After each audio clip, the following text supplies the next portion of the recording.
À partir de 1962, l'artiste californien Édouard de Roucher a commencé une série de livres photographiques documentant les aspects ordinaires, urbains et populaires de la vie à Los Angeles, parking, bâtiments, piscines d'hôtel par exemple. Les séries photographiques de Roucher revendiquent leur banalité, à la fois dans le thème et dans la technique. Elles n'ont en elles-mêmes aucune prétention artistique, mais recherchent au contraire l'absence de style, un non-style. La photographie me montrait comment était l'objet une fois mis à plat. Dès lors, je n'avais plus à faire les ajustements. D'autres artistes transposent les 3 dimensions du monde réel dans une image bidimensionnelle. Cela, la photographie le faisait pour moi. À chaque fois le titre, strictement descriptif comme les légendes, mentionne le sujet de la série et, en général, la quantité rassemblée, précise ou approximative. Quelques-uns de ces ouvrages contiennent ou se terminent par des pages blanches, signifiant la marche, la sérendipité ou indiquant que le livre n'est pas complet sur le sujet choisi. J'ai éliminé tout texte de mes livres. Je veux un matériau absolument neutre. Mes images ne sont pas intéressantes, pas plus que leur sujet. Ce n'est qu'une collection de faits, mon livre est plutôt une collection de ready-made. Donc, il ne s'agit pas d'un livre conçu comme un recueil pour une collection de photographies d'art, ce sont des données techniques comme dans la photographie industrielle. Pour moi, ce sont rien de plus que des clichés instantanés. Pour Olivier Lugon, c'est donc pour ses avantages documentaires et pour sa richesse informative que la série est invoquée par les photographes documentaires. De nombreux photographes et commentateurs iront jusqu'à assimiler documentation et série. Dans tous ces cas, cependant, la notion de série est assimilée à une somme d'instantanés, à une multiplicité de points de vue et d'instants chargés de reconstituer un contexte et une durée, bref une forme de séquence temporelle. Un lien est donc évident avec le travail de Walker Evans et plus généralement de la mouvance documentaire des années 30. Lorsqu'il publia son livre American Photographs en 1938, Evans déclara « Je sais que le temps des livres photos est maintenant venu. Une ville américaine est le meilleur sujet, la ville américaine est ce que je recherche. Je peux en utiliser plusieurs, en gardant les choses typiques. Les gens de toutes classes, entourés de groupes de nouveaux clochards, les automobiles et le paysage automobile, l'architecture, le goût urbain, le commerce. »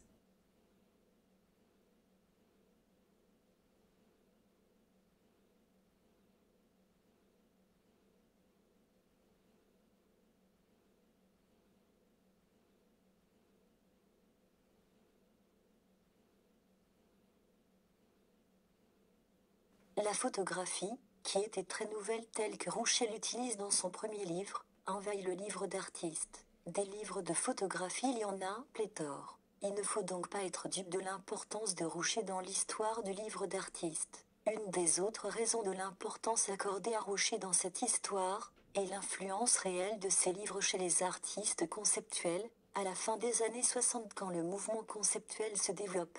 Une influence renforcée par la part prise par la photographie dans l'art des années 70. C'est l'œuvre de Marcel Duchamp qui indique très tôt à Roucher la voie d'une distance critique aux héritages de l'art, et sans doute quelques stratégies d'évitement de l'expressivité personnelle en vogue à cette époque, parmi lesquelles la photographie qui permet des compositions de ready-made. Pour Roucher, la photographie est donc le moyen de se libérer de l'influence de l'expressionnisme abstrait des années 50, de la figure du peintre chaman d'un Pollock par exemple.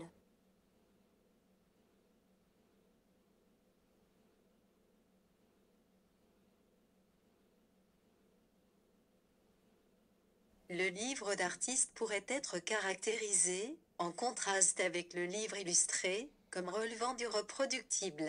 Conçu en tant que forme d'art original de masse, le livre d'artiste est une œuvre en soi dont la forme, celle du livre, a d'abord été sollicitée comme instrument politique qui permettait de réagir à la structure du monde de l'art en sortant l'œuvre de son champ. Les premières publications porteuses de ces espérances sont celles de Dieter Roth qui cherche à dégager, à travers le caractère objectal du livre et son rapport à l'imprimé, ses potentialités en tant que médium de masse. Et d'Ed Roucher qui mena le livre sur des pistes nouvelles avec ses séries d'images apparemment communes.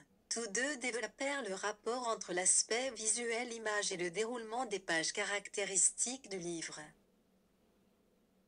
L'emploi de livres était chez Dieter Roth et Droucher, mais aussi chez leurs émules, une possibilité de faire circuler l'œuvre dans un contexte autre que celui institutionnel du monde de l'art.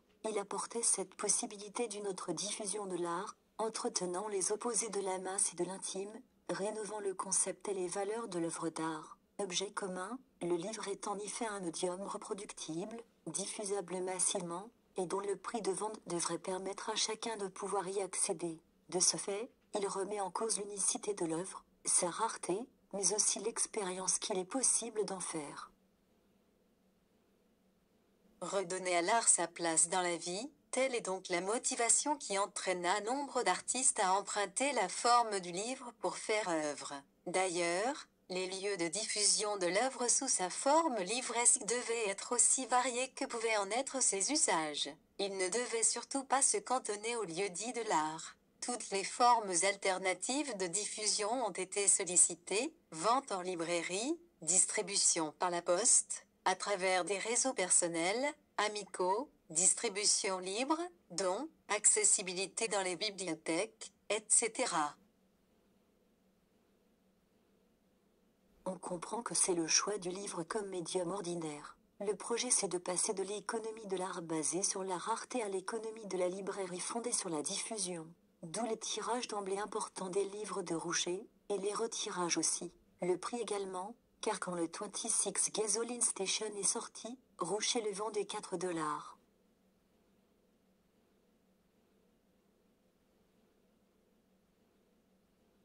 Roucher exerçait un contrôle sur chaque étape du processus de fabrication de livres, et avec l'utilisation de l'impression offset de papier standard, et de format simple, comme le poche. Il a créé un nouveau genre de livre d'art conçu pour les distributeurs commerciaux plutôt que pour des galeries d'art. La photographie comme un des beaux-arts est morte. Sa seule place est dans le monde commercial, comme moyen technique et informatif, déclare Roucher pour définir la logique qui a présidé à sa production.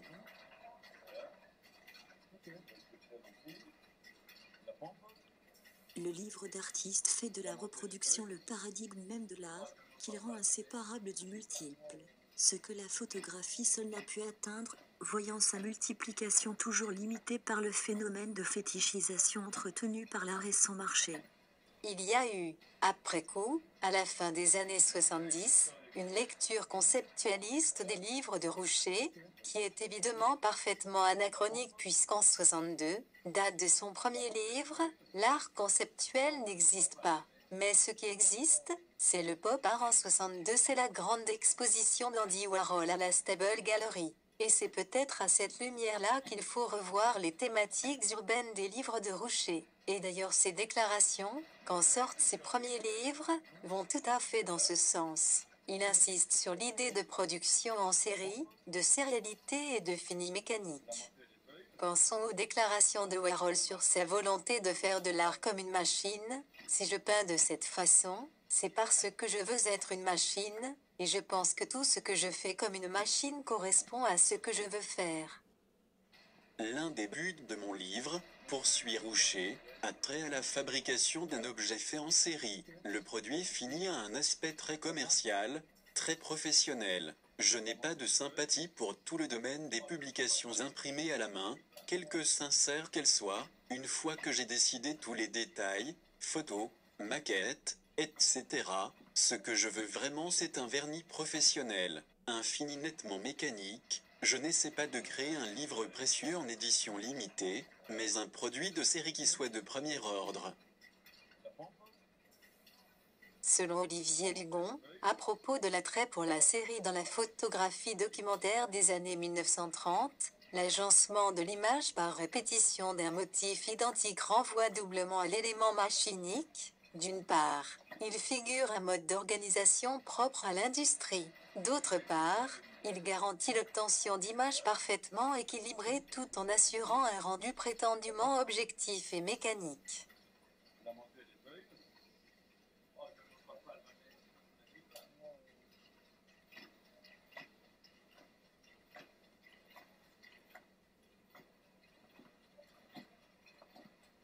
Rouchet a toujours prêté la plus grande attention à la réalisation matérielle de ses livres et choisi les meilleurs imprimeurs. Mais qu'il ait fallu 9 mois pour abouter les pages de Every Building on the Sunset Strip, qui se déplie sur près de 8 mètres de longueur, puis le plier à la main, ne se fait aucunement remarquer. Un détail de ces livres échappe au lecteur pressé, qui se laisse abuser par l'aspect volontairement pauvre et répétitif de ces opuscules. Celui-là ne s'apercevra pas, par exemple, de l'ajout par quelage sur le bord supérieur droit, de l'une des dernières pages de sortie Fort Parking Lots, d'un petit volet qui se rabat et prolonge ironiquement de quelques places supplémentaires évidemment identiques, le parking reproduit tout en haut de la double page, sur toute sa largeur.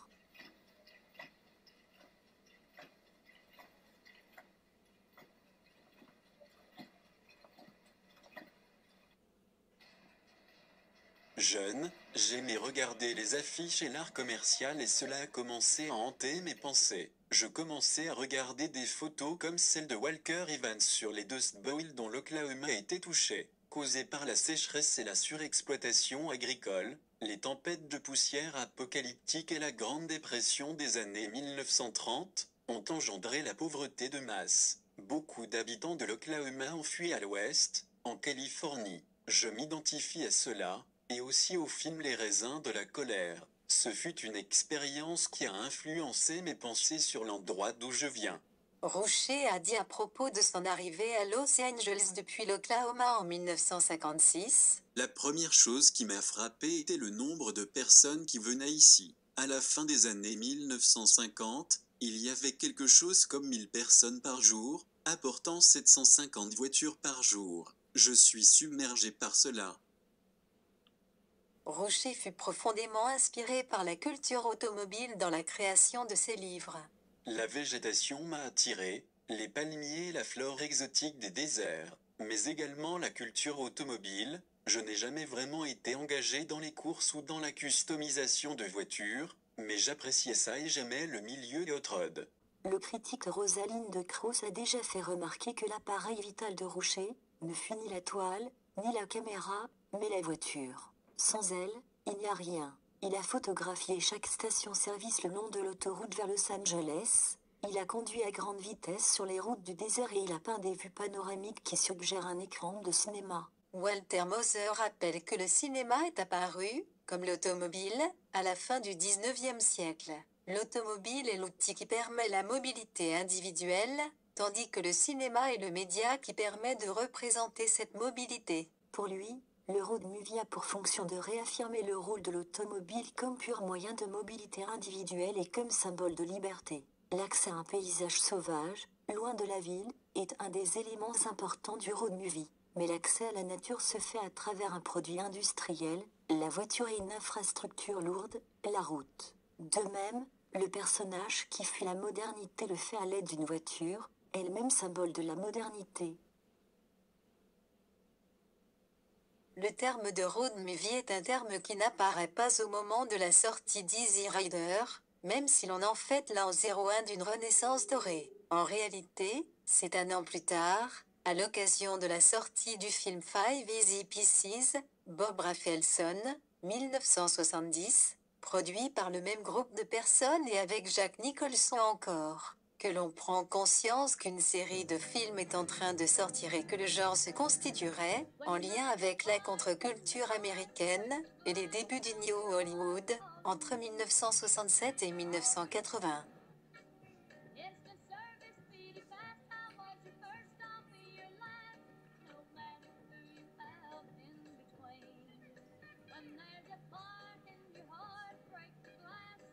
Dans les années 60 apparaissent de véritables changements dans la façon de vendre, d'acheter et de penser l'automobile. L'essor des réseaux autoroutiers américains mais aussi français débute dans les années 50. Aux USA, c'est le début de la construction des grandes interstate roads. L'impact de ce développement sur le secteur automobile ne tarde pas à se faire sentir. Dans les années 60, la voiture commence à devenir un bien de consommation plus courant qu'autrefois. Aux États-Unis, ces changements s'accompagnent de nouvelles réglementations concernant la sécurité des véhicules et le contrôle de la pollution. Les années 1963 et 64 ont marqué un tournant majeur dans l'évolution des autoroutes en Californie. Dans ce court laps de temps, le système de numérotation et d'identification des routes fut progressivement rebâti. Avant 1963, il y avait deux systèmes indépendants et différents de la numérotation des routes en Californie, ce qui a finalement causé beaucoup de confusion. Le 1er juillet 1964, le changement total dans la numérotation des autoroutes de Californie a pris effet, ce qui a entraîné la disparition de la plupart des autoroutes américaines et des changements majeurs dans les numéros d'autoroutes à travers l'État. La simplification du système est le résultat d'une loi adoptée le 20 septembre 1963. Cette transformation a signifié un mouvement d'une époque nostalgique, représentée par la route 66, à l'ère moderne de l'efficacité.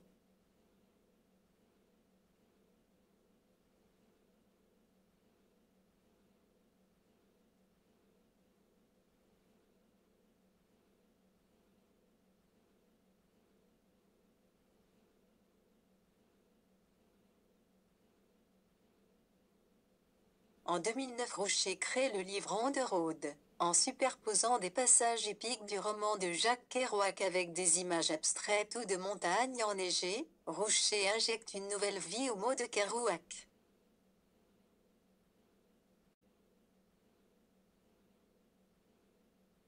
Ce livre aurait été écrit d'un seul jet, en 3 semaines, du 2 au 22 avril 1951, sur un rouleau de papier de 36 mètres de long, dans de longues sessions de prose spontanée et enfiévrée. Kerouac crée ainsi un style d'écriture totalement personnel, en partie inspiré par son amour du mouvement jazz bebop, de ses fulgurances et de ses improvisations, utilisant les touches de sa machine à écrire comme celles d'un saxophone.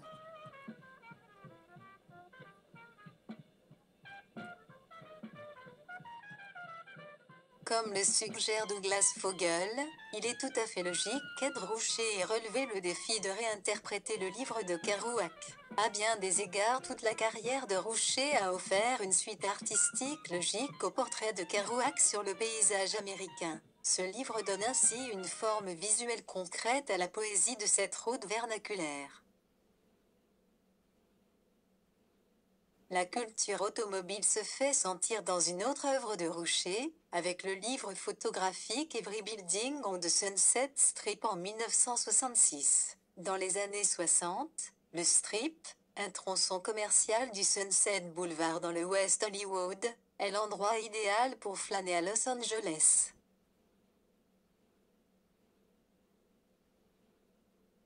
Roucher photographiait chaque bâtiment devant lequel il passait. Le livre qui en résulte est composé des images imprimées et montées dans l'ordre puis étiquetées avec leur numéro de rue.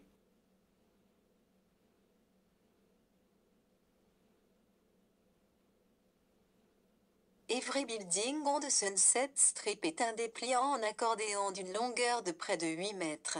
Cette dimension n'est pas sans lien avec le propos du livre, reproduire en continu les maisons de chaque côté du Sunset Strip de telle sorte que le livre ouvert donne à voir le ruban de la rue, avec sa double bordure d'habitations se faisant face de part et d'autre d'une large bande médiane blanche. Voilà donc un livre-rue, remis à plat. En raison de sa longueur, l'œil ne peut en prendre connaissance que dans la durée d'une vision graduelle. Mais c'est là, précisément, retrouver le sens même de la rue comme espace à parcourir. Le temps est ainsi réintroduit, temps du regard qui, en outre, s'accorde à celui de la fabrication du livre puisque les photographies furent prises avec un appareil à moteur. Ce procédé quasi cinématographique fait du livre-rue, un livre-film avec son double ruban de photogrammes.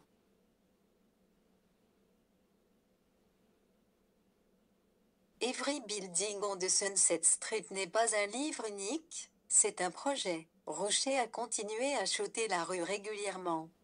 Je la photographie chaque année ou presque. Chaque fois que je parcours le strip, je suis interpellé par deux choses, combien de bâtiments existent encore, et à quel point les choses ont changé. Mais ils sont en train de faire beaucoup de projets, comme à Las Vegas, qui couvrira le Sunset Boulevard avec des ponts et des escaliers mécaniques, des centres commerciaux, qui seront cruels pour les yeux.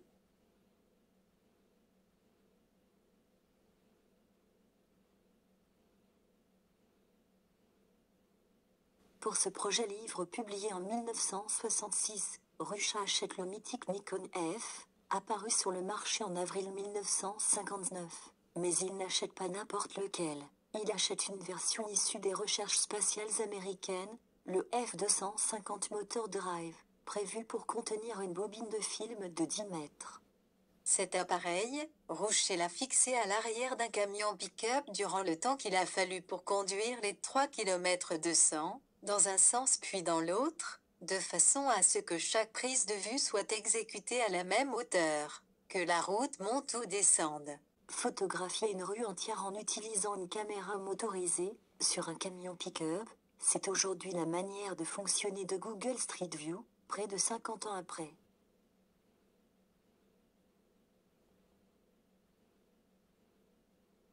Toujours dans sa volonté d'un fini professionnel de qualité supérieure, Rouchet déclare dans une entrevue avec Sylvia Lou: Avec 34 Parking Lots, quand j'ai compris que je voulais des photographies aériennes du centre-ville, je me suis dit, ne serait-il pas merveilleux que les prises de vue soient des photos professionnelles? En 1967, donc, l'artiste californien loue les services d'un photographe aérien, Haral Anis, pour photographier des parkings. Les deux hommes ont donc embarqué dans un hélicoptère, un dimanche matin, quand les parcs de stationnement étaient vides. Le passage de l'image isolée à la série, dans les années 30, est intimement lié à l'essor de l'édition photographique, au sens français du terme, c'est-à-dire la production de livres, qui plus que tout va imposer la primauté de l'édition au sens anglais du terme, l'editing photographique, le travail de montage, de sélection, d'organisation des images, leur cadrage éventuel, voire leur commande éventuelle. Ici, les images parlent de l'étalement urbain dans une ville dominée par les autoroutes larges et sans fin, et les parkings en asphalte. C'est le résultat de 34 Parking Lots peut être vu comme un document sur le paysage urbain de Los Angeles à la fin des 60. Il s'agissait davantage pour Rouchet d'une poursuite de sa recherche photographique sur la sérialité, d'un regard ironique sur les signes de la modernité triomphante.